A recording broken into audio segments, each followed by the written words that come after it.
A command word, huh? Arise. Solo leveling was a strong start to the winter 2024 lineup, the most anticipated adaptation for many fans.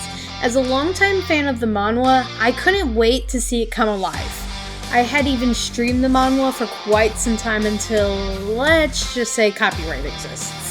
But for those new to the story, Solo Leveling began as a Korean web novel from Chugon, captivating readers with its action-packed story. The manhwa adaptation exploded in popularity, inspiring countless copycats. Kind of like how Sword Art Online defined the isekai genre, Solo Leveling became the benchmark for Korean action fantasy. But the burning question remains on every fan's mind. Did the Solo Leveling anime arise to the challenge? See what I did there?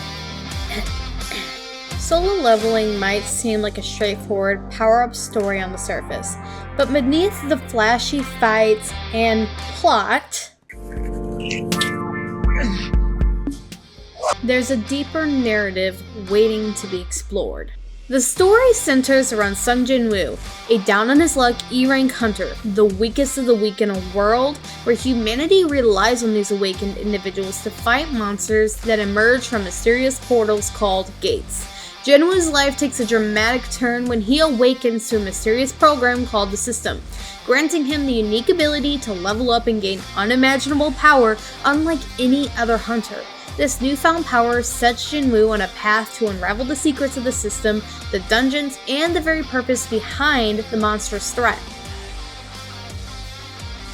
We all love a good power fantasy, but sometimes when a genre is so overdone, everything can feel muddled together. If you've seen one, then you've seen them all. So, what makes Solo Leveling stand out from the pack? Partly, it's the system itself. Unlike other power-up stories where the protagonist is bestowed unbelievable powers by some goddess or awakens to some secret power due to their hidden lineage, Solo Leveling throws us a curveball with its system. We are left with questions such as, why is Jinwoo the only one chosen? What are its true motives? On top of that, Jinwoo isn't just gifted some amazing power straight from the start, he's forced to earn it, which makes you wonder what the system is after, and what secrets lie behind why Jinwoo must level up and become stronger as dictated by its system. This controlled progression adds a strategic layer to his growth. We see him strategize in dungeons, utilize his unique skills, and complete quests, making his victories feel earned, not just handed to him. Solo Leveling also doesn't rely on the fact that it's power fantasy. Sure, we all know that Jinwoo is strong, and will only get stronger. But the story goes hardest when Jinwoo is planning raids or rallying allies. He's also a character that is morally shaped by his harsh circumstances.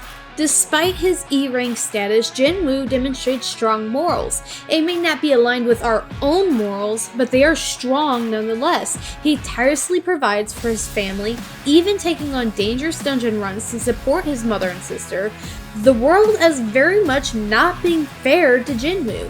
His mother's illness, the burden of caring for his sister and preparing for entrance into college, and then ultimately ending up betrayed by a group of hunters who are all stronger than he is, while he is ultimately left behind while saving their lives. It's understandable how he may have picked up some cynicism along the way, which ultimately makes him more relatable. What's all the more interesting is that even when gifted ultimate power, Jinwoo doesn't strive to save the world, becoming this overly hopeful character hell-bent on saving everyone. It's actually quite the opposite. If we were playing a session of Dungeons & Dragons, then Jinwoo would align more with the true neutral alignment. He doesn't blindly follow good or evil, but prioritizes himself and those he cares about. His actions are driven by a mix of self-preservation, a desire to get stronger, followed by a lingering sense to do what's right to him, not what the world thinks is right. Jinwoo doesn't become a selfless hero who saves the world out of the goodness of his heart. He takes on challenges for his own reasons, such as testing his newfound power or punishing those who sought to harm him. However, his actions often have positive consequences for those around him, even if that wasn't his primary goal. This is what makes Jinwoo such a compelling character. He's not a saint, he's not a villain either, he's simply a survivor. Another interesting aspect to the story is the overarching power dynamics that have been established. Hunters and the guilds they belong to hold immense power, and ultimately Jinwoo disrupts that balance completely.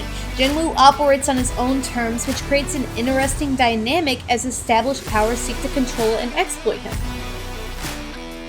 Now, let's delve into the visuals that bring solo leveling to life. As any fan of the manhwa knows, solo leveling boasts some of the most stunning artwork in the genre.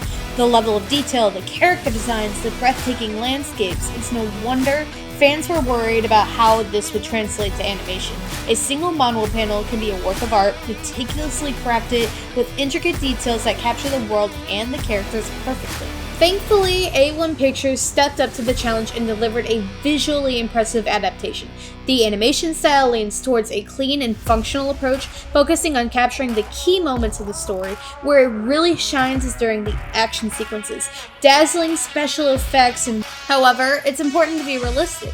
The anime's animation, while impressive, can't quite match the level of detail and artistry found in the manhwa. This is a trade-off inherent to the medium itself. Animation thrives on fluidity and movement, sacrificing some detail in the process. The manhwa, on the other hand, offers a static image that allows for incredible detail and artistic flourishes. But this doesn't diminish the achievements of the anime.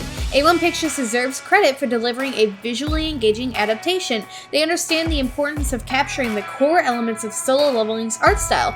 The world may not be as meticulously detailed as the manhwa, but the atmosphere still comes across. The bustling cities, the ominous dungeons, and the stark contrast between everyday life and the dangerous world of the hunters. Ultimately, Solo Leveling's art and animation offer a compelling case study. The manhwa excels in detailed artistry, while the anime prioritizes fluidity and captures the excitement of the story. Neither approach is inherently better, both have their strengths and weaknesses. What matters most is that both the manhwa and the anime effectively deliver the thrilling world of Solo Leveling. So, to wrap things up, is the Solo Leveling anime worth watching? Absolutely. The animation delivers some truly stunning action sequences, and the core story remains engaging. We get to see Jinwoo's rise to power, the intriguing world of the system and dungeons, and a character who's more than just your typical overpowered protagonist. While the animation might not quite match the manhwa's level of detail, it still manages to capture the essence of Solo Leveling.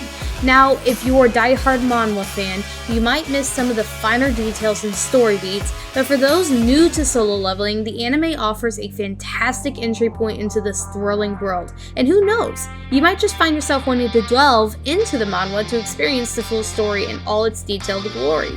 What do you think? Is there anything I missed? Leave a like, subscribe, and comment down below your opinion on the Solo Leveling anime. Did it live up to your expectations, or did it fall short? As always, I'll see you all in the next video.